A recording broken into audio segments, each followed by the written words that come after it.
দেশের শিশু স্বাস্থ্যের সবচেয়ে বড় বিশেষায়িত চিকিৎসা কেন্দ্র বাংলাদেশ শিশু হাসপাতাল ও ইনস্টিটিউট, অথচ সেই প্রতিষ্ঠানটিকেই ঘিরে উঠছে ভয়ঙ্কর সব অভিযোগ। নিয়োগে স্বজনপ্রীতি, পদোন্নতিতে অনিয়ম, প্রশাসনিক বিশৃঙ্খলা, সিন্ডিকেট নিয়ন্ত্রণ, এমনকি ৩৮৩ কোটি টাকার প্রকল্প ঘিরেও প্রশ্ন উঠেছে। চিকিৎসকদের একাংশ বলছেন, হাসপাতালটি এখন কার্যত একটি প্রভাবশালী গোষ্ঠীর নিয়ন্ত্রণে।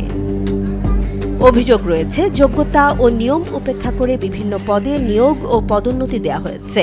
অনেক ক্ষেত্রে প্রয়োজনীয় গবেষণা, একাডেমিক অভিজ্ঞতা কিংবা উচ্চতর ডিগ্রি ছাড়াই গুরুত্বপূর্ণ পদে বসানো হয়েছে চিকিৎসকদের। বিশেষ করে ডিপ্লোমাধারী চিকিৎসকদের সহকারী ও সহযোগী অধ্যাপক পদে পদোন্নতি নিয়ে বিতর্ক তৈরি হয়েছে। সংশ্লিষ্টদের দাবি, রাজনৈতিক প্রভাব খাটিয়ে এসব সিদ্ধান্ত নেওয়া হয়েছে, যা চিকিৎসা শিক্ষার মান নিয়েই প্রশ্ন তুলছে।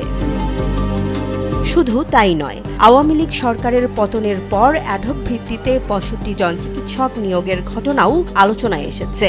অভিযোগ অনুযায়ী জাতীয় পত্রিকায় বিজ্ঞপ্তি ছাড়াই কোনো লিখিত বা মৌখিক পরীক্ষা ছাড়া এসব নিয়োগ দেওয়া হয়েছিল। পরে সমালোচনার মুখে হাসপাতাল কর্তৃপক্ষ সেই নিয়োগ বাতিল করলেও দায়ীদের বিরুদ্ধে কোনো ব্যবস্থা নেওয়া হয়নি বলে অভিযোগ রয়েছে।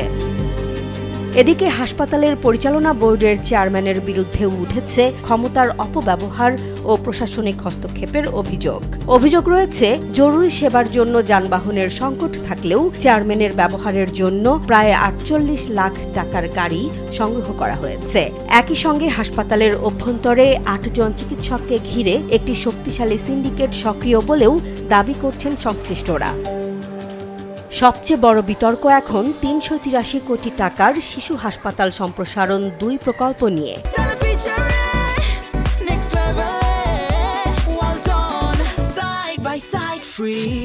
অভিযোগ উঠেছে, সীমিত শয্যা বাড়লেও বিপুল অর্থ ধার্য হয়েছে যন্ত্রপাতি ও সরঞ্জাম কেনায়। প্রয়োজনের তুলনায় অতিরিক্ত যন্ত্রপাতি কেনার মাধ্যমে সরকারি অর্থ লুটের আশঙ্কা করছেন অনেকে। এমনকি ভবনের অবকাঠামোগত ত্রুটির কারণে অ্যাম্বুলেন্স প্রবেশেও সমস্যা হচ্ছে বলে অভিযোগ রয়েছে। হাসপাতালের আবাসন নিয়েও রয়েছে জটিলতা। শিশু হাসপাতালের জমিতে নির্মিত আবাসনে অধিকাংশ পরিবারই অন্য প্রতিষ্ঠানের কর্মচারী। পাশাপাশি হাসপাতালের অভ্যন্তরে চেইন অব কমান্ড ভেঙে পড়া, অনিয়মিত উপস্থিতি, রোগী বাণিজ্য, ফার্মাসিউটিক্যাল কোম্পানির প্রভাব এবং প্রশাসনিক বিশৃঙ্খলার অভিযোগ উঠেছে।